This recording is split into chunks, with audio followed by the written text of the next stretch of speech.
Okay, so we're going to be reacting to Sneako finding out a little bit about Islam that he wasn't aware of. You have Apostate Prophet, who is a former Muslim. I believe he's Christian. And then you have two other guys, I don't remember their names, who are going to be educating Sneako on elements of Islamic teaching that he's not aware of, and he's going to be left a little bit confused. Make sure to subscribe to the channel, leave your comments, like the video.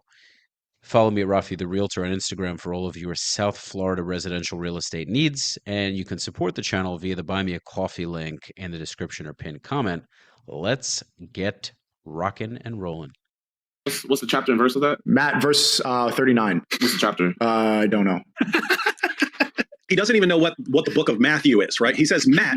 He doesn't know that's an abbreviation. Matt is an abbreviation for Matthew. And he's saying Matt verse 39. So he doesn't know that there are chapters. He just says Matt verse 39. And he doesn't, it's Matthew chapter 5, verse 39. He doesn't know any of that. He's claiming, I was this Catholic. He doesn't even know the Gospel of Matthew. He doesn't know what that is. He doesn't know that, he doesn't even know the name of it, let alone the context, but he doesn't know the name of the book. And he's talking about how he saw these problems with Catholicism. He doesn't know the basics of the basics. There's so many different versions of the Bible, bro. What other versions of the Bible are there? There's so many, bro.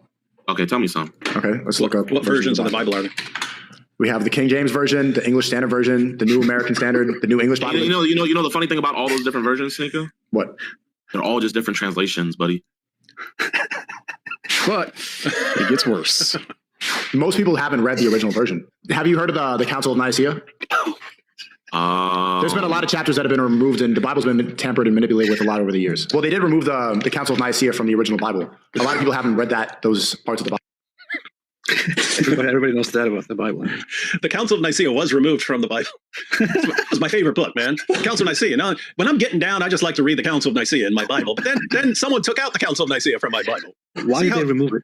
Hey, Pete, you're familiar with this, right? Like if someone says, I was a former Muslim, they want to give you like a test of how much of the Quran you've memorized. They want to give out like all of these tests on how faithful and devout you are. They want pictures. If you're a woman, they want pictures of you in full burqa and say, show us the evidence, blah, blah, blah. And here you can have someone who does not know the most fundamental basics. It's just, I saw a picture of Jesus in a painting once, so that's why I reject Christianity. But someone who thinks that the Council of Nicaea was a book in the Bible, and they'll parade him. You say, hey, look, the devout Catholic left Christianity. Yeah, he knew Christianity was bunk, right? Council of Nicaea. What you're saying? There's a book called the Council of Nicaea? Yeah. There's not no book called the Council of Nicaea. No, it's not a book, but there was a council that removed parts of the book. Not a whole book, but it's. Look, now we got dueling Sneakos, right?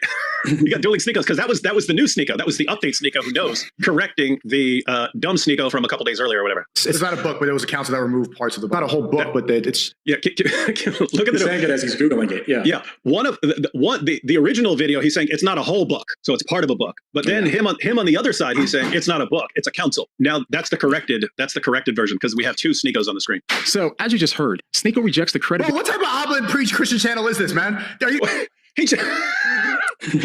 He just said the Council of Nicaea is a book or part of a book that was removed from the Bible. John posts that and then he freaks out. He was quiet for 3 seconds. Debunked? Silence doesn't mean debunked. That means that we're figuring things out and having a combo. Now, for anyone who knows literally anything about church history, they know that the Council of Nicaea is not a book, but instead it's a council.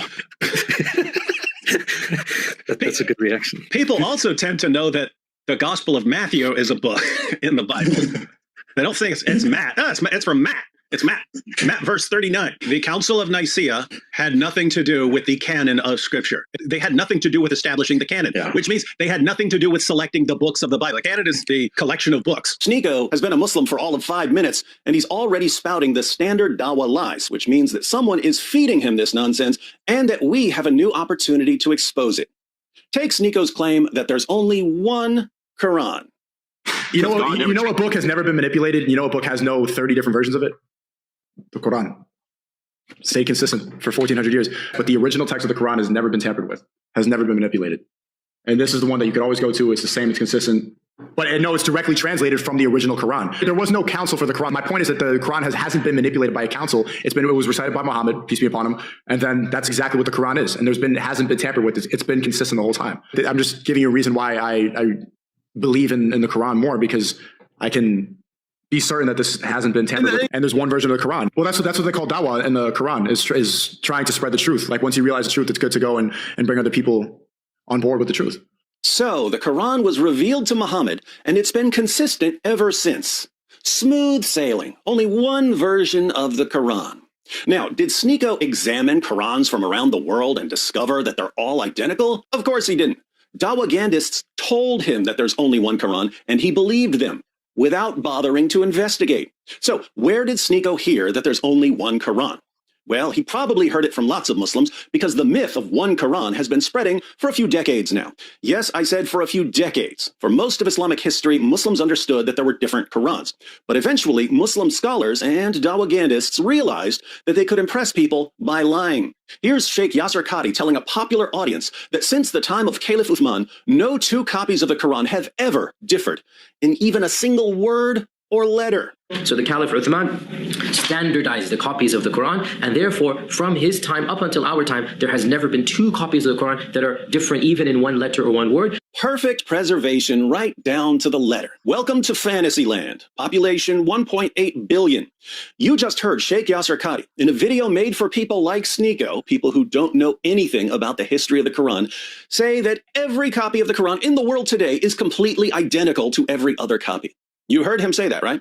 From his time up until our time, there has never been two copies of the Quran that are different even in one letter or one word. But now I'm confused because Sheikh Yasser Qadhi definitely does not believe what he just said. How do I know that he doesn't believe what he just said? Because when he's speaking to people he calls students of knowledge, these are Muslims who are on the path to becoming scholars, he admits that there are different Qurans.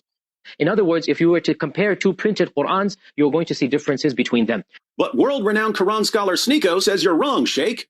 And this is something that many people are unaware of and many people have heard but are not fully familiar with, especially those who have been exposed to some of our brothers who live in Algeria or Morocco or other North African countries. They recite the Quran in a slightly different way. They recite the Quran differently?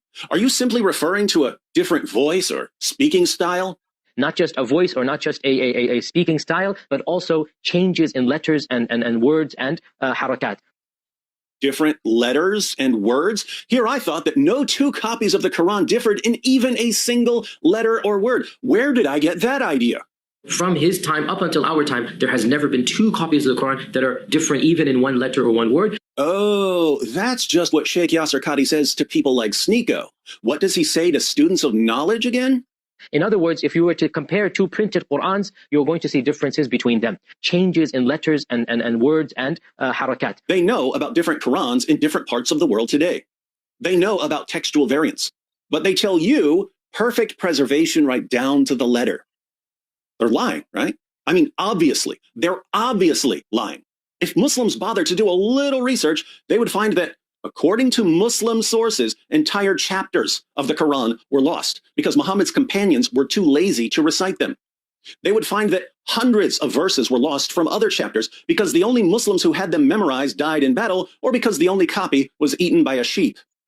They would find that Muhammad's top reciters of the Quran couldn't even agree on which chapters were supposed to be in the Quran. Muhammad's companion Ibn Masud said that there are supposed to be 111 chapters in the Quran. Muhammad's companion Ubay ibn Ka'b said that there are supposed to be 116 chapters in the Quran. The Quran today has 114 chapters. Muslims who do some basic research would find that Uthman, the third of the rightly guided caliphs, had to burn piles of Qurans to cover up all the differences. And they would find that even now, different manuscripts of the Quran are filled with textual variants and that Muslims in different parts of the world use different Qurans. So do you accept that there's 10 qira'at of the Quran, 10 different readings?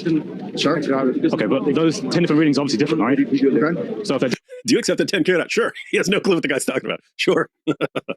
Yeah, sure. I guess so. Yeah. Okay. Yeah, sure. Whatever. Yeah, sure. different, then there's not one Quran, there's 10 Qurans. Okay. So do you take... Okay. Isn't that funny, though? There's only one version of the Quran. Do you accept the 10 qira'ats? Sure. So it's 10 different Qurans. Okay. It's like, does he have an issue where he just agrees? He just goes along with whoever's standing in front of him? 10 different readings. Sure. Okay, but those 10 different readings are obviously different, right? Okay. So if they're different, then there's not one Quran, there's 10 Qurans. Okay. So do you take that back, there's only one Quran? That's the first time I've heard that. Look at what just happened. if someone converts to Islam, I don't blame that person for not knowing about the 10 qira'at and so on. I have no reason to think that you would know about that stuff.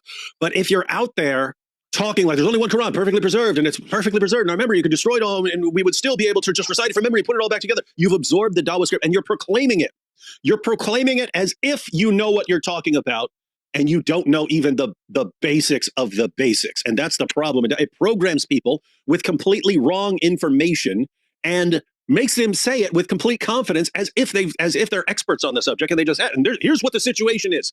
And one, they're saying things that are completely false and ridiculous, and it just spreads like crazy. They have actually no clue what they're talking about, and anyone with accurate information could completely destroy their position. This is insane.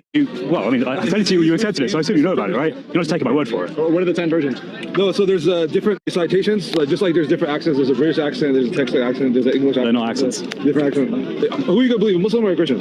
Oh, did you catch this? I could watch this over and over again 10 times. Are you kidding me, man? One for every different recitation. No, one for every official different reading of the Quran. There are more. Did you see that, guys? This is Dawa in a nutshell, ladies and gentlemen. This is how Dawa works.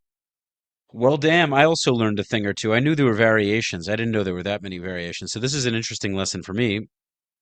But the Torah, on the other hand, the Old Testament, is exactly the same across the board. So that's the truth. We are the only people that mass gathered by Mount Sinai. So we all got the same message. Anywho, I'm not a religious debater, but it's clear that's but that's the problem. When you convert to a religion and it doesn't take you don't have to learn anything. So to become a Jew, to convert to Judaism, it takes years. When you convert to a religion, you don't have to know anything about it. All you have to do is say a sentence. Of course, most people that are converting don't know anything about it. They're clueless. They're just fed a bowl of candy, and that's it. That's what it is. Because they don't care. They just want as many people to convert as possible. It's interesting. It's really like selling a used car versus selling a luxury item. You know, well, low credit score. Oh yeah, come on. You know, here you go. There's no barrier to entry. Anyhow, make sure to subscribe to the channel, like the video, leave your comments, follow me at Rafi the Realtor for all of your residential real estate needs, and you can support the channel via the Buy Me a Coffee link in the description or pinned comment. I hope to have you tune into the next video. Until next time, peace out.